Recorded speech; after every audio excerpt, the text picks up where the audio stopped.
जसले आवश्यक पर्दा राष्ट्र राष्ट्रियता र नेपाली जनताका खातिर नेपाली सेनाको लड्ने र जित्ने मूल मन्त्रलाई मनन गरी नेपाली सेनाको सिपाही पदमा नियुक्त भएपछि पदीय दायित्व निर्वाह गर्दा प्रचलित कानुनको अधीनमा रही पूर्वजनहरूको बलिदानलाई उच्चतम बिन्दुमा पुर्याउन सदैव नेपाली सेना युनिट पल्टन सहकर्मीहरूप्रति वफादार रहने सहयोग गर्दछु।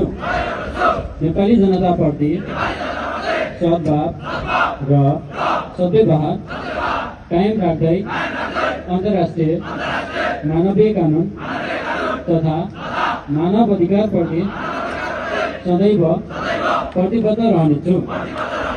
म आफ्नो व्यक्तिगत स्वार्थ भन्दा माथि उठी एक अनुशासित र मर्यादित सङ्गठनको सदस्यको रूपमा कसैप्रति रिस राग ईर्ष्या र डर धाक धम्की तथा अनुचित प्रभावमा नपरी न्यायिक तौरले निष्पक्षतामा अडिग रहने सङ्कल्प गर्दछु।